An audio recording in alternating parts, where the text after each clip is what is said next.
From Pacifica, this is Democracy Now! The Jews are having the right and the capability to defend themselves by themselves. That is our duty. We have to defend our lives. Ariel Sharon, one of the most dominant political figures in Israel's history, has died at the age of 85. Among those who spoke at his memorial, Israeli Prime Minister Benjamin Netanyahu.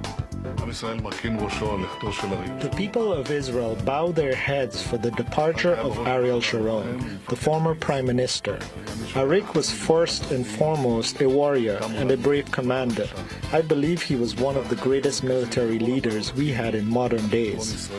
We'll get reaction from MIT professor Noam Chomsky, Israeli historian Avi Shlaim, and Rashid Khalidi, the Edward Said Professor of Arab Studies at Columbia University. Sharon began his career as a military commander with atrocities in Libya in 1953. He continued through masterminding the Lebanon War, in which 50,000 Lebanese and Palestinians became casualties, and he ended his career as the architect of Israeli expansion in the occupied territories. The colonization of the West Bank was largely his handiwork from 1977 onward. All that and more coming up. Welcome to Democracy Now!, democracynow.org, the War and Peace Report. I'm Amy Goodman. Hundreds of thousands of West Virginia residents are on their fifth day without safe tap water after a chemical spill in the Elk River. The company Freedom Industries leaked up to 7,500 gallons of an agent used in coal extraction Thursday. Residents have been barred from drinking, cooking, or bathing with water from their taps. Scores of schools and businesses have been closed, including in the state capital, Charleston. The head of the West Virginia Water Company told residents to only use water for flushing toilets. Right now, no water is safe. Hot or cold water all starts as cold water that comes from our treatment plant. So under the do not use, as the governor mentioned, do not use it for anything other than sanitation. Dozens of people have been hospitalized since the spill with symptoms including nausea, vomiting, dizziness, diarrhea, rashes, and reddened skin. On Sunday, West Virginia Governor Earl Ray Tomblin said the amounts of chemicals in the water is on the decline, but offered no timeline on when it will be safe. The numbers look good, and like last night, they are very encouraging. I believe that we're at a point where we could say that we see light at the end of the tunnel. Environmental inspectors have not visited the plant behind the spill since 1991. Under West Virginia law, chemical storage facilities aren't even subject to inspections. The chemical, known as MCHM, does not receive close federal or state oversight. The plant also had no groundwater protection plan in place. The official U.S. unemployment rate has fallen to 6.7%, its lowest point since October 2008. But new figures released Friday show the economy added just 74,000 jobs last month, less than half of what had been expected. In his weekly address, President Obama vowed to focus on creating new manufacturing jobs and renewed his call for Congress to extend benefits for the unemployed. Congress needs to finish the job right away. More than 1 million Americans across the country will feel a little hope right away if they do. Working folks are looking for the kind of stable, secure jobs that went overseas in the past couple of decades. So next week, I'll join companies and colleges and take action to boost the high-tech manufacturing that attracts the kind of good new jobs a growing middle class requires. The Senate is continuing negotiations on whether to extend the jobless benefits that expired last month. But talks appear to have hit an impasse, with Republicans demanding an equal amount in cuts to government spending. Lawmakers are also negotiating over a new farm bill that will reportedly cut another $9 billion from food stamps over the next decade. The cuts would deprive over 800,000 households of up to $90 in aid per month. That comes on top of the $5 billion in food stamp cuts imposed last year. As lawmakers seek to reduce aid for the poor and unemployed, a new study says for the first time ever, a majority of U.S. Congress members are millionaires. According to the Center for Responsive Politics, at least 268 of the 534 members of Congress were worth an average of $1 million in 2012. Iran's interim nuclear deal will take effect a week from today after being finalized with 6 world powers, including the United States. The two sides agreed to a timeline for implementation Sunday after reaching the agreement in November. Iran will receive partial sanctions relief in return for slowing nuclear operations and capping uranium enrichment at 5%. Speaking in Paris, Secretary of State John Kerry said the ensuing talks to reach a final agreement will be a far greater challenge.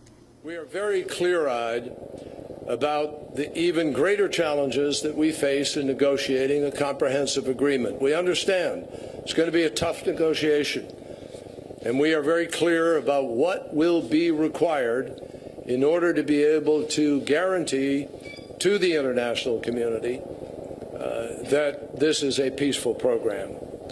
The negotiations will be very difficult, but they are the best chance that we have to be able to resolve this critical national security issue peacefully and durably. As part of the agreement, Iran will receive sanctions relief worth up to $7 billion. An initial installment of $550 million in frozen oil revenue will be released next month. An international peace conference for Syria is set to begin next week in Geneva, but the summit remains in doubt as Syrian opposition groups have yet to confirm their attendance. The main exile group, the Syrian National Coalition, has postponed a vote until later this week amidst continued internal disputes. On Sunday, Secretary of State John Kerry said he expects the opposition's involvement. I am confident that he and others will be in Geneva in order to pursue this negotiation. And with respect to the Assad regime, we have been told that from day one they allegedly are prepared to negotiate, and Foreign Minister Lavrov on several occasions has told me they're prepared to be there. So I am counting on both parties, as well as the 30 or so plus other nations, to come together in an effort to try to end this violence. The UN and Russia have both called for an Iranian role in the talks, but the Obama administration continues to claim Tehran won't be taking part. Speaking last week, Kerry said Iran could potentially contribute from the sidelines. The uncertainty surrounding the Geneva talks comes amidst continued violence between rebels in northern Syria. Activists say the al-Qaeda-linked Islamist State of Iraq and the Levant has executed up to 100 fighters from another al-Qaeda group, the Nusra Front, over the past 2 days. The Syrian Observatory for Human Rights says the rebel infighting has left over 700 people dead in just over a week. The Syrian government, meanwhile, has begun a new offensive to retake the key strategic city of Aleppo. On Sunday, the head of the International Committee of the Red Cross, Peter Maurer, met with Syrian officials to discuss the delivery of aid to civilians trapped by the fighting. We are worried because of the lack of access to people in particularly hot areas in Syria, and we are worried because of the impact of the conflict on the civilian population. We are worried about the war wounded in this country, but we are also worried about the increasing disintegration and problem of the health system. Dozens of people were killed in Iraq over the weekend amidst a continued standoff between government forces and Sunni militants in Anbar province. Iraqi soldiers have yet to retake parts of Ramadi and Fallujah from militants who gained control earlier this month. At least 21 people were killed Sunday in a series of attacks around Baghdad. Former Israeli Prime Minister Ariel Sharon has died at the age of 85. He spent the past 8 years in a coma after suffering a stroke while in office. He played a major role in the history of Israel over a half-century, first as a fighter, later as a politician. Sharon was seen as the father of the settlement movement and the architect of the Israeli invasion of Lebanon, which killed a reported 20,000 Palestinian and Lebanese. As Prime Minister, he oversaw a deadly crackdown on the Second Palestinian Intifada after helping to spark it with a visit to the Temple Mount. He later carried out Israel's withdrawal from the Gaza Strip in what was billed as a move for peace, but what a top aide called an act of formaldehyde in order to freeze the peace process and strengthen Israel's control over illegal settlements on the West Bank. Thousands of Israelis filed past Sharon's coffin Sunday ahead of his state funeral today. Vice President Joe Biden's among the foreign dignitaries in attendance. We'll have more on Ariel Sharon's death after headlines. Opposition protests in Thailand are intensifying in a bid to shut down the government of the embattled Prime Minister Yingluck Shinawatra. Thousands of people have flooded major intersections in the capital Bangkok today as part of the ongoing campaign to force Yingluck's resignation. Opponents accuse her of being controlled by her brother, a former prime minister convicted of corruption, now living in self-imposed exile. A snap election has been called for next month, but the opposition has vowed a boycott. The U.S. has deployed a team of military advisors and trainers to Somalia for the first time in 20 years. The Washington Post reports a U.S. contingent has operated out of the capital Mogadishu since October, assisting African troops in their fight against al-Shabaab militants. Although it's the first official military deployment in Somalia since 1993, the U.S. has maintained a continued presence with operations including a CIA base and drone strikes. Protesters rallied outside the White House Saturday to mark the 12th anniversary of the arrival of the first prisoners at Guantanamo Bay. Wearing orange jumpsuits and hoods, the demonstrators marched through Washington to call on President Obama to uphold his now 5-year-old vow to close the prison. Famous for torture. I don't know what at this point, the majority of people held there have been cleared by courts. So there's no reason to be holding them. They're not going to get trials. Some of them have been in there for 12 years. They need to be returned to their families. The protests capped a week of action surrounding the anniversary, including solidarity fasts with hunger strikers at Guantanamo. The human rights group Reprieve says the number of hunger strikers has doubled since the Pentagon imposed a media gag last month. The Pentagon stopped disclosing all information on hunger strikers, saying it does not want to draw attention to their cause. According to Reprieve, 33 prisoners are now on hunger strike and 16 are being force-fed.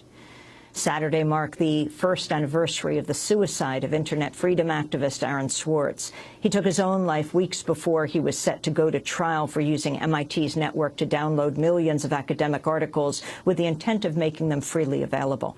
He was facing 35 years in prison, a penalty supporters called excessively harsh. On Sunday, the hacker group Anonymous attacked a number of MIT's websites and posted messages criticizing Swartz's prosecution and calling for a reform of Internet regulation. The message said, quote, "We call for this tragedy to be a basis for a renewed and unwavering commitment to a free and unfettered Internet, spared from censorship with equality of access and franchise for all." Over the weekend, a group of activists tied to Swartz also launched what they called the New Hampshire Rebellion, a 2-week walk across the state to protest government corruption. The march will end on the birthday of Doris Granny D. Haddock, who walked across the United States at the age of 90 in a bid to support campaign finance reform. And those are some of the headlines. This is Democracy Now!, democracynow.org, The War and Peace Report. I'm Amy Goodman. I'm Amy Goodman. Thanks so much for watching this report from Democracy Now!, your daily, independent, global grassroots news hour. We don't accept advertising or corporate funding, but rather rely on donations from viewers like you. Please make your contribution by visiting democracynow.org today.